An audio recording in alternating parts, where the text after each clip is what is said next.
Why, hello, everyone. It's a pleasure to see y'all again. It's Rosemarie. It's been a while since we all talked. I know the last time we did our baked chicken and the coffee cake. Well, it's been a while since then because I needed some stuff to make me look like myself some more. And, of course, the boys were terribly given on that, so I got myself my new wig. And, of course, now the most important thing is the apron fits properly. And they even got me a little pearl necklace there. So this time around, since some of y'all requested a vegetarian meal, I thought that we'd do something special. Now, the boy's granddaddy made a wicked soup, and boy, could he barbecue. I still got his recipe for that, and maybe we'll cover that one of these days. Now, it ain't one of those saucy, tomatoey type of a barbecue. This is an East Coast type of a barbecue, but not this time. This time around, I thought that we would do his carrot chowder. And now this is excellent. The recipe that we're going to give you makes about 2 quarts. So make more if you need. Nobody ever says no to a bowl of carrot chowder. I can guarantee you that. All right, now let's go ahead and get to the ingredients. And this time they wrote them down for me so I don't have to be kneeling over trying to see anything. All right, here. I'll get out of frame because I know, well, you know what? Why can't we just do it this way? All I have to do is just grab hold of this thing, right? All right. Whoop. Well, I don't know. Maybe I better leave this to Mr. Data. All right, now. Calls for 6 large carrots, 2 medium potatoes, 2 beef bouillon cubes, 1 teaspoon of Worcestershire sauce. Now, don't worry. The boys told me they're going to put the ingredients up on the screen, so you don't have to follow around. You can pause it and go back and write them down. Or check out the comments section. I think he's going to put it in the description. Anyway, all right, where were we? 2 bouillon cubes, 1 teaspoon of Worcestershire sauce, 2 teaspoons of salt, 1/4 teaspoon of black pepper. Now, I don't like that crappy black pepper that you buy in the store. If you want real pepper taste, get yourself some black peppercorns on a grinder. That's the only way to do it. Then we have 1/2 teaspoon paprika, 1/4 cup margarine or butter. Now, I'm using butter, of course. I mean, why you want to put plastic in your food? Did you know that margarine is only 1 molecule off from plastic? Mr. Data told me that, so it must be true, unless he has his facts in there, which I doubt. All right, now, we need 1 large onion, 3 teaspoons of flour, which is what we use here. We use gluten-free flour because his wife, she's got a problem with the wheat and whatnot, so we're going to use that. Otherwise, you can just use regular flour. The other thing is 3/4 cup milk and 1/2 teaspoon thyme. The milk's in the fridge, so we'll just go ahead and go on from there. All right, now, a couple things in notes. It says to use 6 large carrots. Well, I figure this bag of carrots here is worth about 6 large carrots, if anything is. Maybe about 2/3 of that, so we'll just use that. Alrighty, so now we're going to go ahead and we're going to get on to the preparation. All right, we'll see you in just a second. All right, now don't you worry now. I ain't going to cut none of y'all with this knife. Let's go ahead and move Mr. P's tea out the way.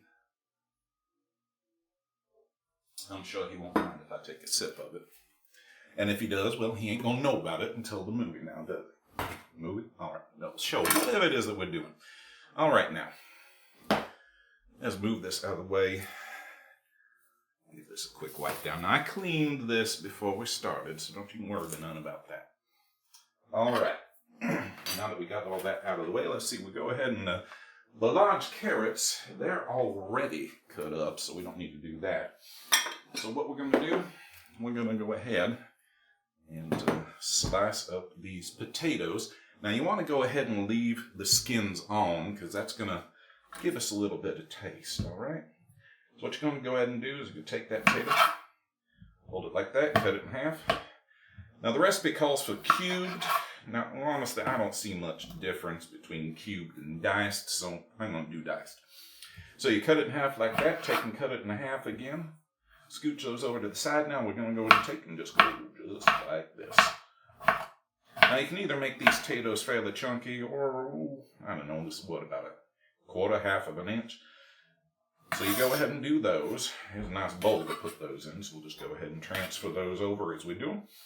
Again, you just cut your potato in half, take the half, put it down flat. You should always have the flat side of whatever you're working on the cutting board. You don't want to be cutting on the round, otherwise it can slip, and the next thing you know, you're adding your finger into your soup. And, well, nobody likes that, except maybe cannibals, but I'm assuming y'all ain't any cannibals. All right, so again, I'm going to turn this here sideways so you can see what I'm doing a little bit better. See, you just go ahead and you take and glide that right on.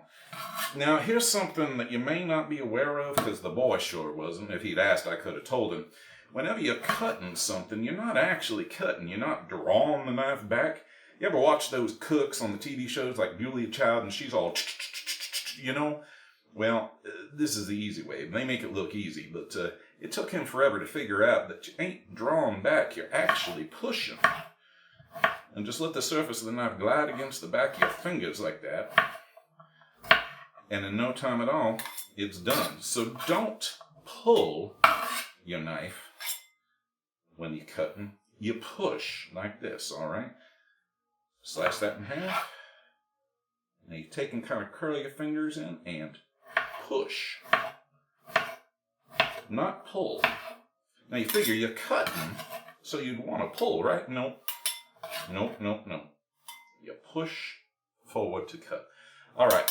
That's all the potatoes. I don't think we got anything. Oh, yes, we got the onion. Hang on, I'll go get that and we'll be right back. All right, we got our potatoes. We're going to put those out of the way. Now we got our onions to do. I think I showed you this the last time. In fact, I'm pretty sure I did. I'm one of the ones with the best memory. Yes. Now, I know that I just said don't put the round side down on the cutting board. In this case, though, you got to get the flat side. And I've been doing this for a while, so I'm just going to take and gently cut that off. I'm going to do the same thing with the other side. Now, I'm grabbing this pretty tight. So you want to watch it. Maybe you want to put down like a pot holder or something. I'm used to doing it, but just to kind of hold that in place and steady it a little bit. All right, so we went ahead and cut off the top and the bottom. Now, like I said last time, you just take and go ahead and just slice right on up through that outer layer. And then we're going to go and take and we're just going to peel that on back. Now, you see, that's a lot less trouble than trying to peel off this outside layer and the skin and dealing with it, and the next thing you know, you're there for half an hour and you ain't got nothing done. All right, so we're going to go and get rid of these. I got my little trash container here. Now, I ain't doing any brand name placement or anything, but something like this, we got drink mix for the kids. After this is empty, why are you going to throw it away? You just take and put your kitchen scraps in that. You keep the lid on the bottom until you're done. That way, when you're done, you just pop the lid on, and then you throw it in the trash. Or if you do what we do, we like to compost it and feed it outside for the birds. Remember, anything that's a food stuff, as long as you got your own yard, birds will pretty much eat it, except for meat. Although, I'll tell you what, some of the birds around here, I wonder. All right, so we've set that flat. Now what we're going to do is just take it right down the middle, just like the tater. Then we're going to do this. Now, you see, with onions, you got to be a little bit more watchful because they got the layers and all.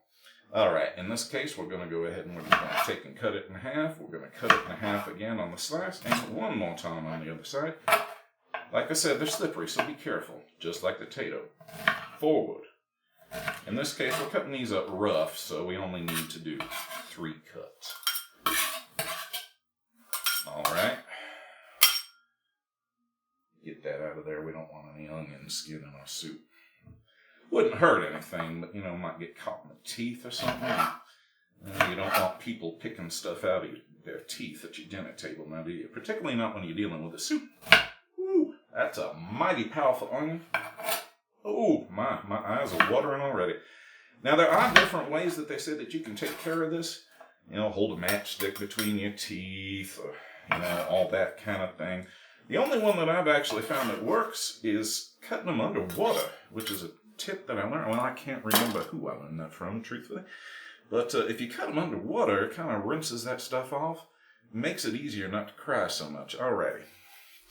So we went ahead and we got our potatoes and our onions cut up. Now we're going to go ahead and we're going to move on to the next part of it. Alright? So here we go.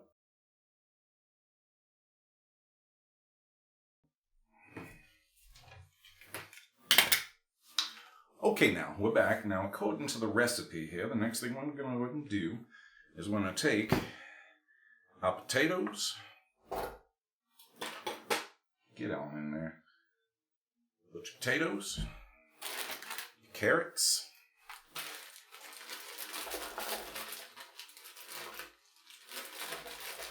I think that's about enough. Like I said, only about 2/3. We'll set that over to the side. All right, now, vegetables. We got, well, now technically an onion is a vegetable, but we ain't gonna go with it. All right. That's for separate. All right, so we need the potatoes, and now some folks like to use a regular pot. I like to cook with cast iron. It's durable. It's going to last you forever as long as you take care of it good. And it holds the heat really well, no matter what type of a stove or cooktop you're using, whether it's gas or electric or whatnot, or whatever the heck this fancy thing here is. It helps to give a more even heat, so rather than these other type of things. Like I said, lasts forever if you take care of it properly. Maybe I'll do a video on that at some point. All right, now. So we got our potatoes and we got our carrots in there. Now what we're going to go ahead and do is we're going to take our bouillon cubes here. We need to put those in as well. Now the recipe, he just went ahead and chunked them all in there. But I like to go ahead and grind them up. Now this thing here you may not be familiar with. It's called a mortar and pestle. All right, this is the mortar, this is the pestle, I think. Anyway, it's a stone thing that you use to ground up herbs and other stuff like that. So what we're going to go ahead and do, getting away from me there, pop those into there. There's one. And there's two. And you just take your mortar and pestle, hold it onto the base of it, and just crush that on up. So it's a nice powder. Now we could just throw it in as it is and it'd probably dissolve, but I find that it works a lot better if you just grind it up into a powder first. That way you don't end up with that surprise at the end of the, little chunk of salt. Somebody gets a spoonful of that and the next thing you know they're choking all over the dinner table, and we don't want that. Unless of course they're a relative you don't like. But I'm not advocating that, folks. Y'all be nice to each other, alright? Alright, so we put the mortar and the pestle out of the way. Alright, so that's the bouillon cubes. Now it calls for 1.5 cups water. So let's go ahead and get that real quick.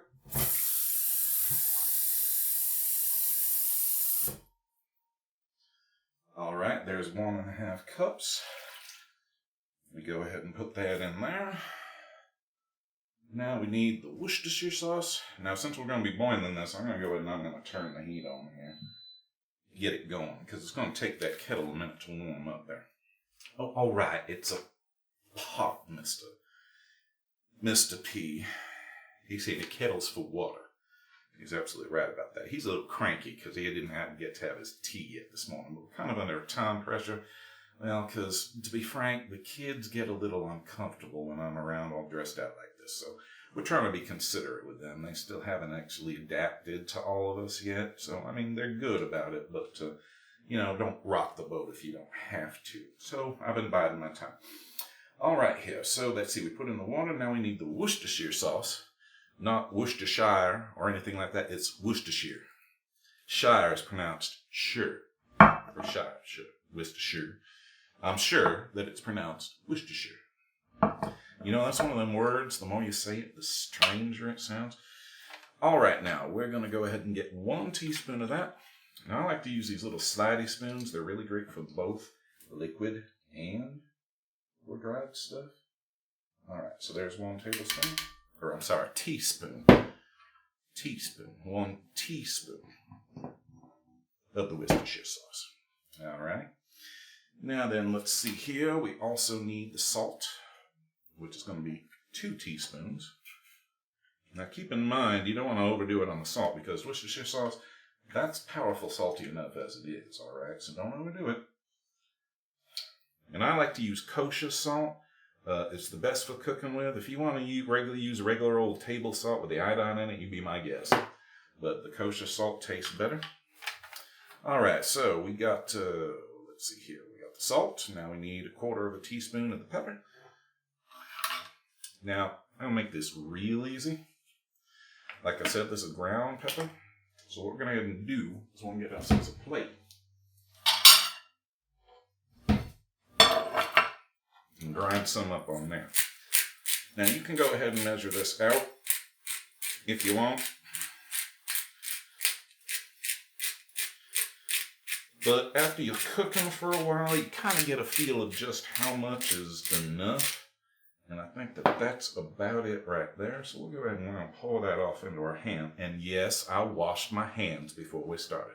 And if you haven't, you better get over to that sink and do so. You can't make good food without clean hands. All right. Now see, that's just about what I want. I went a little bit over, but that's okay. All that's going to do is add a little more heat. All right. So we're just going to go ahead and put that in the sink because there's really no way to store it till later. All right then, pepper, and the last thing is that paprika.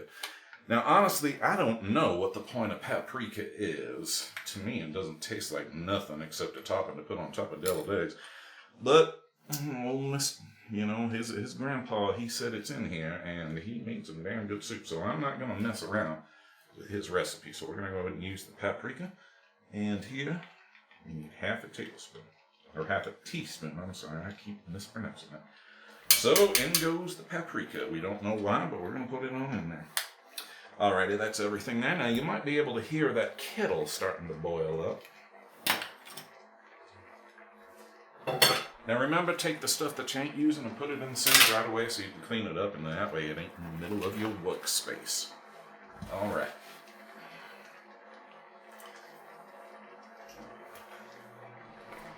Oop, there goes the air conditioner. I hope you all will be able to hear me over that. All right, now.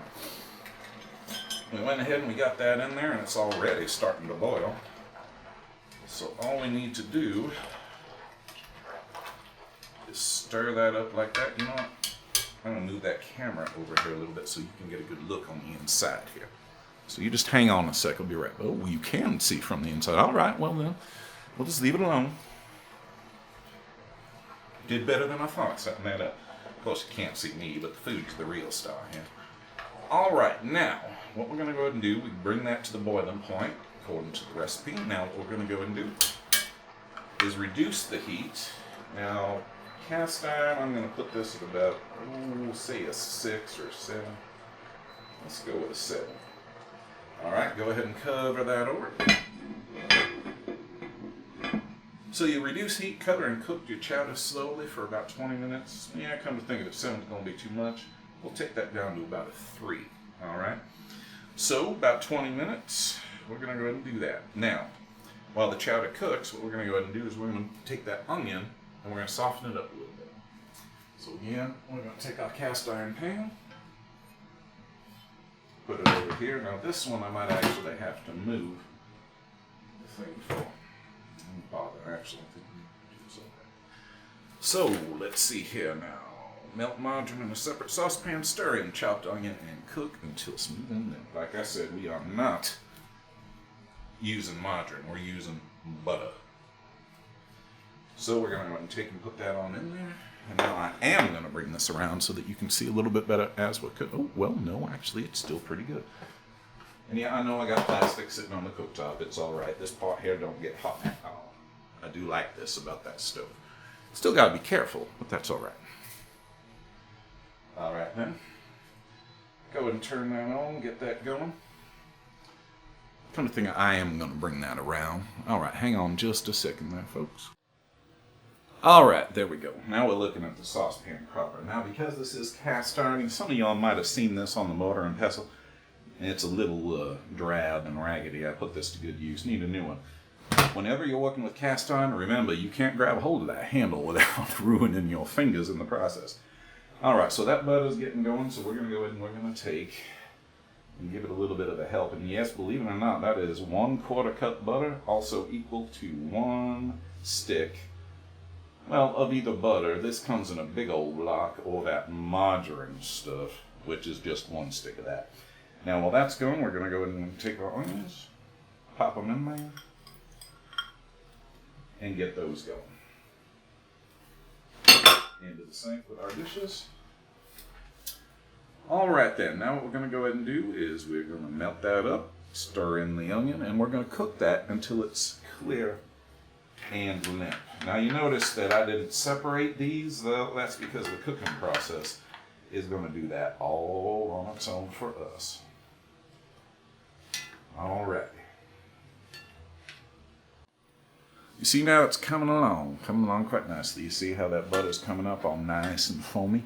That's going to give that a really good taste, really good taste. Now you can see that these onions, the layers, they're starting to come apart a little bit. As they cook down, those will separate up nice and neat for us.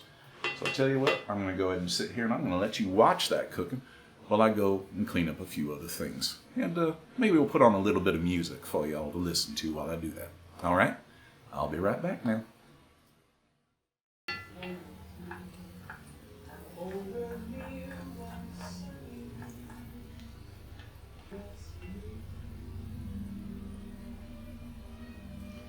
Now you hear in the recipe, they're talking about until the onions turn clear. Well, that's what they're talking about right there. You see how it starts to clear up? You can almost see through it. That's it there.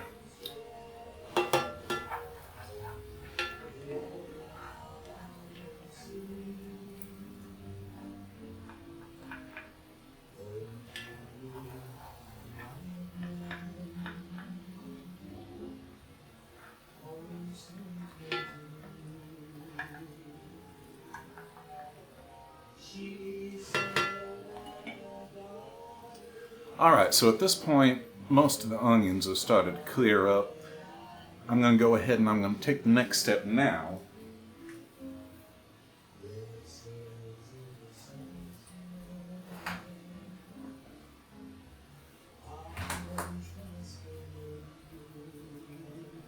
Which is going to require the milk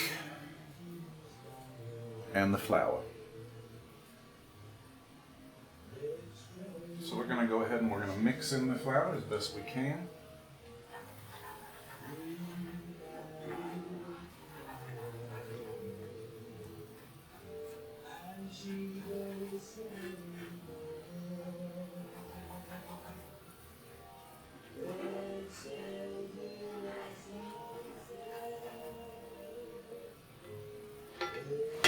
Just like that. Alright, now what we do is we take and we slowly add in the milk. I probably should have used a bigger pan for this, but I think we'll get away with it. There we go.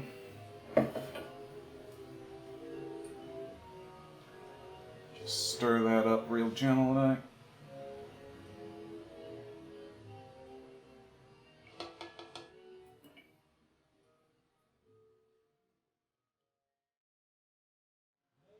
Alright, I went ahead and I switched this to the other side so y'all be able to see.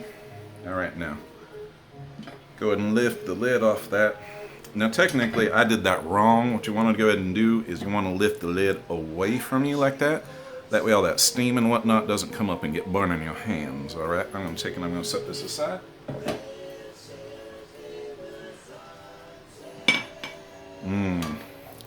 Look at that there. That's looking good. Alright. Now comes the next part. We go ahead and carefully grab hold of that pan of onion and butter and milk and pour that right into there.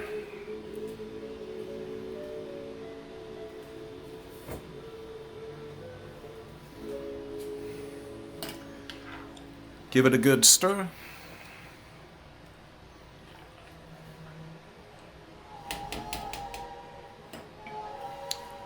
Alright, now what we're going to go ahead and do is we're going to go ahead and cover that back up.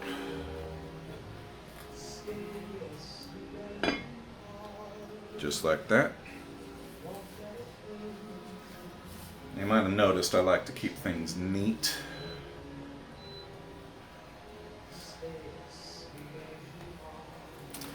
Alright, so now what we're going to go ahead and do is we're going to leave that on. We're going to cook that for about, 15 or 20 minutes. And yeah, I know, you see that thyme sitting there. Don't you worry about that. We'll get to that shortly enough. Alright now, we'll see y'all in, about 20 minutes or so. All right, it's been about 20 minutes or so. Let's go ahead and uncover that and see what we're looking like. Ooh, that's looking good right there. Let's set that right down. I wish y'all were here to smell it, because it does smell good. We're going to give that a little bit of a stir. Now you kind of want to pay attention to this, because anything with the milk in it, you got to have it on a low heat. And you got to make sure that it doesn't burn, because there ain't nothing worse than the taste of burnt milk in your soup. All right, now we're going to go ahead and we're going to add in that thyme.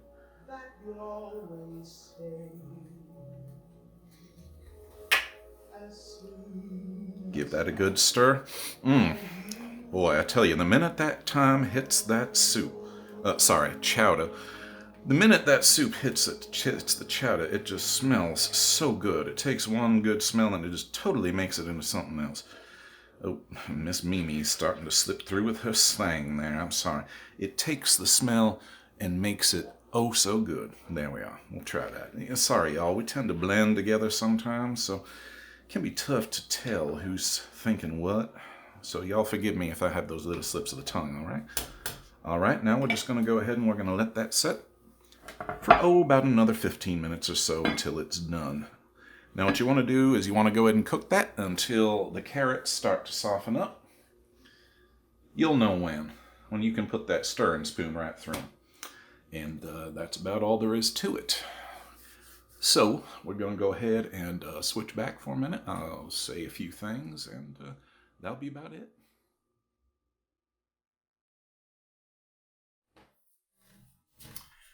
Well, all right. We'll go ahead and show you a picture of that when it's all done. But I'm under a bit of a time crunch right now, so I'm going to go ahead and say goodbye now. I'd like to thank y'all for watching. This carrot chowder can be served one of two ways. When you're done with it, you can either stick it in a blender and make it all nice and orangey, solid like that, or you can leave it all rough cut with the vegetables. That's the way that his wife likes it, so we're going to leave it that way, but either way is okay. And feel free to substitute out for that margarine if you absolutely have to. If you don't like the dairy products. But if you don't like the dairy products, you're probably not going to like the milk much either. So I don't rightly know if like the nut milks or any of those sick things, it's going to work that well because, well, I've just never made any with that. So if any of y'all substitute, you let me know, okay? Down there in the comments section how that turned out for y'all. And I hope the chicken came out for y'all as well as that coffee cake. All right, y'all, this is Rosemarie. It's been great to see y'all again. And I do hope that you'll stop back by. Now then, one last thing. We got to remind y'all, you're loved, you're strong, and you're not alone. All right, I'm Rosemarie. I'll see y'all next time. Bye now.